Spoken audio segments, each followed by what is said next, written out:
हमें ज़्यादातर जो प्यार होता है ना, ज़्यादातर जो हमें जो मोहब्बत होती है वो गोरी चमड़ी वालों से होती है, जिसका फेस कटिंग अच्छा नहीं है, जो अच्छा दिखता नहीं है, जिसका अच्छा रूप नहीं है। हमें ना तो अट्रैक्शन होता है ना ही हमें प्यार होता है वहाँ पर। ये अट्रैक्शन होता क्यों है? श्री हरिवंश, आप देख रहे हैं क्रेजी फिलॉसफी। मैं हूं आपका दोस्त होस्ट कोच आनंद, और आज की इस वीडियो में हम बात करने वाले हैं सुंदर लोगों के प्रति इतना जोर का आकर्षण क्यों होता है। Why do we get attracted to certain girls and to certain guys.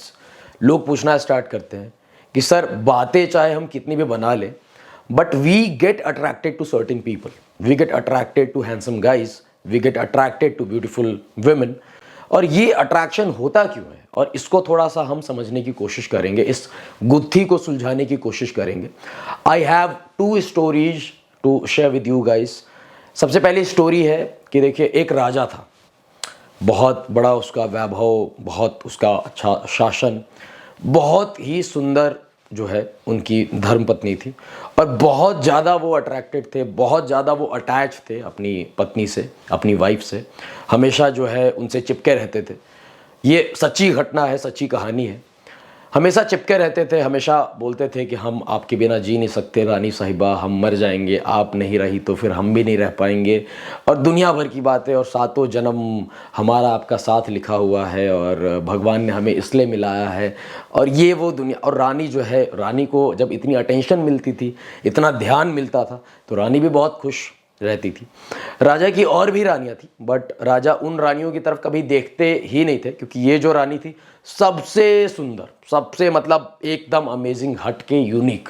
तो एकदम हमेशा जो है राजा बस थोड़ा बहुत जो भी अपना राजपाट का काम किया, फिर उसके बाद रानी के पास आ गए, रानी के पास ही हमेशा चिपके रहना। अब देखिए, विधि का विधान देखिए, या फिर ऊपर वाले का खेल देखिए। एक दिन क्या हुआ, मतलब ऐसे कुछ टाइम के बाद रानी की तबीयत खराब होने लगी। रानी को लिप्रोसी हो गया, कुष्ठ रोग जिसे बोलते हैं, कि मतलब शरीर जो है उनका बहुत कमज़ोर हो गया। हर एक जगह पे उनके जैसे घाव निकल आए, और घाव में मवाद, पीप और ये सारी चीज़ें भर गई, और बड़ा फिर एकदम उनके शरीर से दुर्गंध आने लगी, और सब जो है डिस्टेंस मेंटेन करने लगे। अब राजा भी अपनी ओर से परेशान। अब राजा ने जो है रानी को दूसरे किसी महल में रखवा दिया, और जो भी वैद्य से इलाज उपचार आदि चल रहा था। महीनों तक इलाज चला, महीनों तक जो है फिर राजा रानी की ओर मतलब देखा भी नहीं, देखने के लिए आया भी नहीं कि वो कैसी है कैसी नहीं है। अब उनका जो एक अट्रैक्शन है, उनका जो एक अटैचमेंट है, वो शिफ्ट हो गया दूसरी रानियों की ओर। कुछ महीनों के बाद with the grace of God रानी साहिबा ठीक हो गई।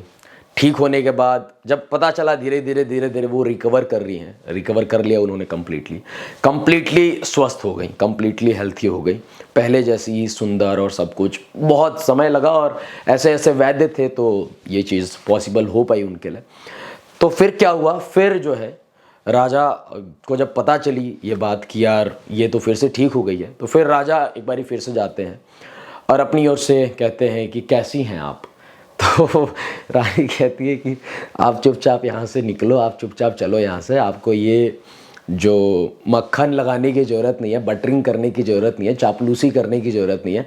मैंने सच में देख लिया कि आप मुझे कितना प्यार करते हो, आपको कितनी अटैचमेंट है, आपको क्या है, मतलब आप क्या फील करते हो, वो आपकी क्या भावना है, वो हमने पूरा देख लिया।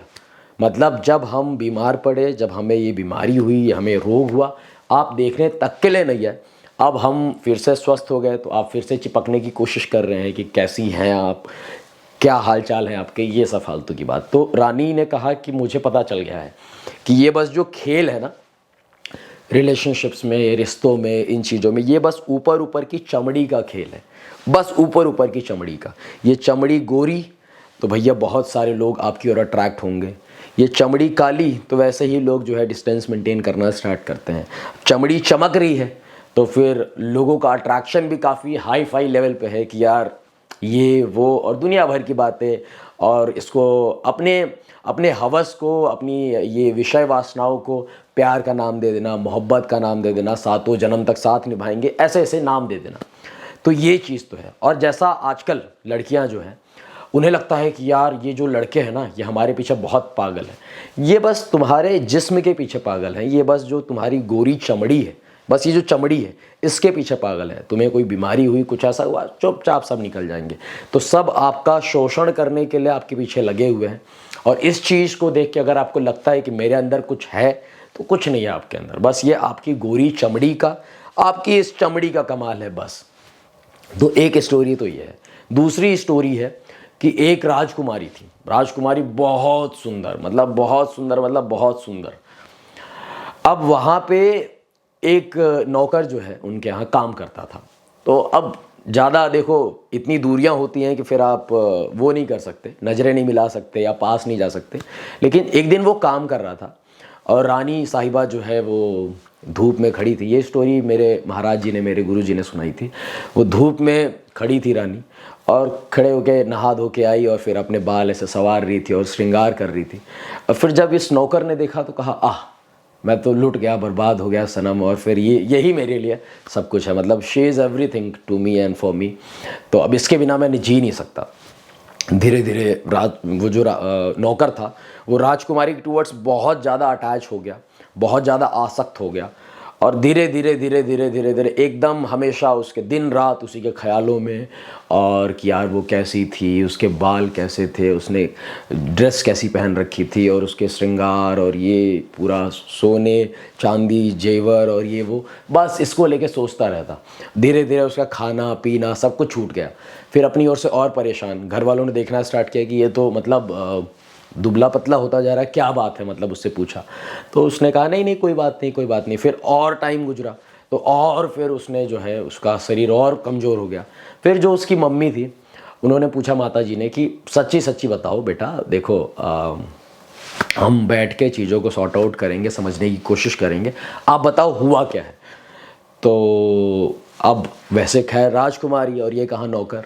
तो नौकर ने अपनी मम्मी को बताया कि मम्मी तुम भी देखो वहीं पे काम करने के लिए जाती हो, बात ऐसी ऐसी है कि मैंने राजकुमारी को देखा था और मैं बहुत ही ज़्यादा उनमें आसक्त हो गया हूँ और मुझे प्यार हो गया है, मुझे उनसे मोहब्बत हो गई है। अब वो नहीं मिली तो मैं जी नहीं सकता, मैं अपने मतलब जान दे दूँगा, अपने प्राण न्यौछावर कर दूँगा, ऐसे दुनिया भर की बातें।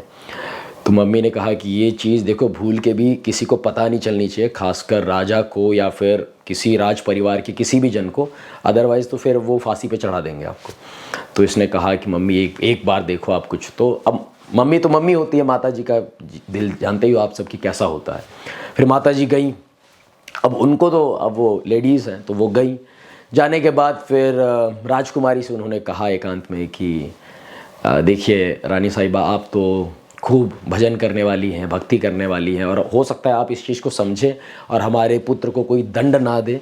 तो ऐसी ऐसी बात है, ऐसा ऐसा है कि हमारा जो बेटा है वो बहुत ही ज़्यादा आसक्त हो गया है और आपको पाना चाहता है, आपका संग करना चाहता है, काइंड ऑफ आपके साथ टाइम स्पेंड करना चाहता है। तो रानी ने कहा अच्छा। अब रानी बहुत ही ज़्यादा इंटेलेक्चुअल थी, स्पिरिचुअल थी, धार्मिक थी। उन्होंने कहा आप जो है उनको 8-9 दिन के बाद भेज देना मेरे पास। तो आप उनको बोलो कि अच्छे से वो खाए पिए, बॉडी सॉडी बनाए, बढ़िया से रहे। तो फिर जो है ये इसकी जो माता जी थी वो गई घर पे जाके उन्होंने बताया कि देखो ऐसी ऐसी बात है, वो अग्री हो चुकी हैं, तुम बढ़िया से खाओ पियो, दूध दही मक्खन घी बढ़िया, कोई दिक्कत नहीं है। तो वो खाना पीना स्टार्ट करके उसने अपनी बॉडी सॉडी बना ली। और इधर रानी ने क्या किया, जमाल घोटा और कुछ ऐसी जड़ी बूटियाँ ले ली जिससे पेट खराब होता है, जिससे दस्त लग जाए या यूँ कह लीजिए लूज मोशन से स्टार्ट हो जाए। फिर लूज मोशंस 8 दिन तक जम के, मतलब पूछो ही मत कैसी हालत हो गई रानी की। तो और वो जो पूरा मल था, जैसे जो भी निकलता पीछे से और उल्टी से, तो पूरा इकट्ठा करवा लिया। अब रानी तो रानी है, उनके शासन में सब कुछ है, तो इकट्ठा करवा लिया एक सोने के ड्रम में। और फिर 8 दिनों में तो उनकी हालत ऐसी थी कि पूरा जो शरीर है वो पूरा एकदम कमज़ोर, आंखें ऐसी धंस चुकी थीं और कुछ दिखाई नहीं दे रहा था, और पूरे शरीर से केवल ऐसी स्मेल आ रही थी और पूरा एकदम अलग ही, लोग जो है दूर हटने लगे थे। फिर वो 8 दिन के बाद आया वो नौकर। अब उसने कहा कि खटखटाया ऐसे, और फिर रानियों की जो नौकरानियाँ थी उन्होंने कहा हाँ हाँ आइए आइए, सखियाँ थी जो। अब वो नौकर गया।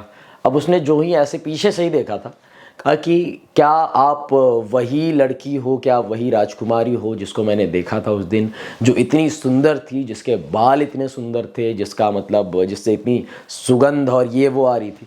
कहा जी मैं। तो फिर उन्होंने जब फेस टू फेस देखा तो वो तो एकदम डर गया कि यार ये क्या है।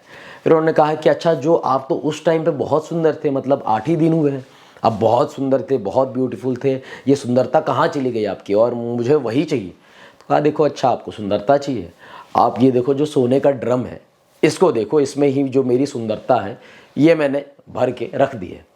तो फिर जाके देखता है तो देखता है मल मूत्र भरा, और तुरंत ये नौकर जो है उसकी बुद्धि जो है ठिकाने आ गई, होश ठिकाने आ गए, और समझ गया कि ये बस मेरी लाइफ का एक बहुत बड़ा लाइफ लेसन है कि मैं कहाँ पे अट्रैक्ट हो रहा था। फिर वो धीरे धीरे उसकी लाइफ ठीक हो गई, वो जो अटैचमेंट है, वो जो अट्रैक्शन है, वो भी ठीक हो गया। देखिए, दोनों स्टोरीज के थ्रू हमें समझने को मिला कि ये जो अट्रैक्शन है, ये जो अटैचमेंट है, ये चीज़ केवल इग्नोरेंस में होती है। और ये जो मल मूत्र का भांड है, जो हमारा शरीर है, इसमें कुछ सुंदरता सच में है नहीं। बाहर से जैसे एक मिठाई का डब्बा हो, अब मिठाई के डब्बे में टट्टी भरी हो, समझ रहे हो आप, और वो बाहर से उसकी पैकिंग इतनी सुंदर हो और हमें लगे कि यार वाह, इसमें क्या चीज़ होगी सच में, समझ रहे हो आप।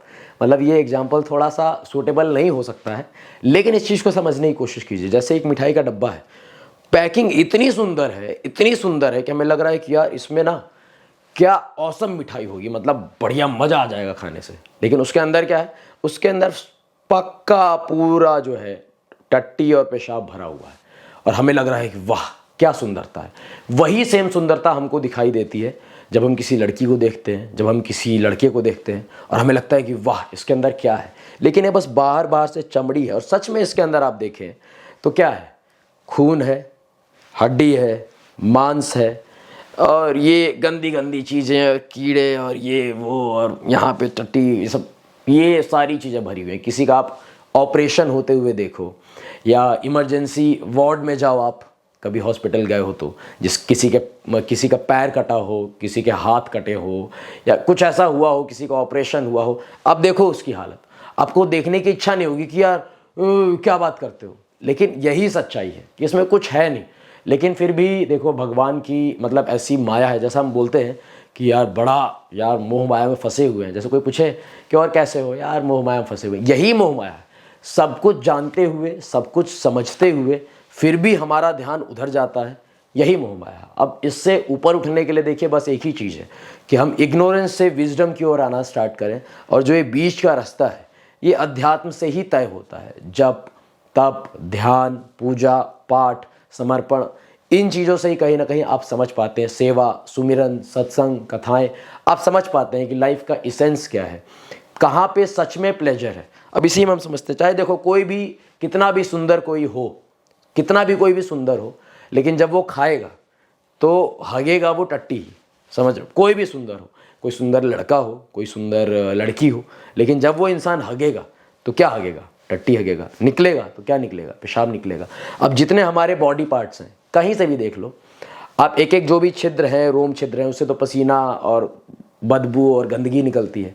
आप आंखों से देखो, यहाँ पे गंदगी, नाक से देखो, यहाँ से गंदगी, मुंह से देखो, यहाँ से गंदगी, और यहाँ से देखो कानों से, इससे गंदगी, यहाँ से गंदगी, यहाँ से गंदगी, नाभि, हर जगह से गंदगी। और हम इतने बेताब रहते हैं इसी मुंह को, जिस मुंह से गंदगी निकलती है, जिस मुंह से ये लार और ये कफ और ये सब कुछ, उसी मुंह को दूसरे मुंह में डालने के लिए हम बेताब रहते हैं। अब इसी एक जहाँ से हमारा पेशाब निकलता है, वो किसी दूसरे का पेशाब निकलता है, उसमें हम जो है डालने के लिए बेताब रहते हैं। क्यों? यही भगवान की माया है। इसको हमको पहले हम समझ जाएं कि हाँ इसमें कुछ है नहीं, फिर इसके ऊपर धीरे धीरे हम ऊंचा उठना स्टार्ट करेंगे, हम निकल पाने की कोशिश करेंगे कि हाँ ये जो रास्ता है ये ठीक नहीं है, इसमें कुछ है नहीं, इसमें कुछ है नहीं, समझ रहे हो आप। ये हमको अपनी ओर से एक्सेप्ट करना पड़ेगा कि बस ये मल मूत्र का भांड है, और ऊपर ऊपर से गोरी चमड़ी है, काली चमड़ी है। और एक और चीज़ आपने देखी होगी, हमें ज़्यादातर जो प्यार होता है ना, ज़्यादातर जो हमें जो मोहब्बत होती है, वो गोरी चमड़ी वालों से होती है। गोरी चमड़ी वालों से, जिसका फेस कटिंग अच्छा नहीं है, जो अच्छा दिखता नहीं है, जिसका अच्छा रूप नहीं है, हमें ना तो अट्रैक्शन होता है, ना ही हमें प्यार होता है वहाँ पे, समझ रहे हो आप। तो इससे आप खुद ही समझ जाओ कि ये बस जो अट्रैक्शन है, ये जो हम इसे प्यार, मोहब्बत और इन चीज़ों का नाम दे रहे हैं, ये बस हमारी अटैचमेंट है। और ये अटैचमेंट बस चमड़ी चमड़ी का खेल है। इस चमड़ी को थोड़ा सा छिल दो, काट दो, फिर इसके बाद राधे श्याम है, कोई मतलब नहीं, आप देखना भी पसंद नहीं करोगे, समझ रहे हो आप। इसलिए इस चीज़ को समझें और स्पिरिचुअल प्रैक्टिसेस करें, स्पिरिचुअलिटी को अपनी लाइफ में लेके आएँ ताकि आप ऊपर उठ पाए इन चीज़ों से, तब आप अंडरस्टैंड कर पाएंगे। वरना इन्हीं चीज़ों में आप घुसे रहोगे। जैसे कोई कीचड़, एक दलदल है कीचड़ का, तो उस दलदल में कोई फंसा हुआ इंसान है तो उसको बस दलदल ही दलदल दिखाई देगा, उसको बस कीचड़ ही कीचड़, गंदगी ही गंदगी दिखाई देगी। जब आप इन चीज़ों से ऊपर उठेंगे तो फिर आपको समझ में आ पाएगा कि हम कहाँ पे फंसे हुए थे, हम कहाँ पे लगे हुए थे।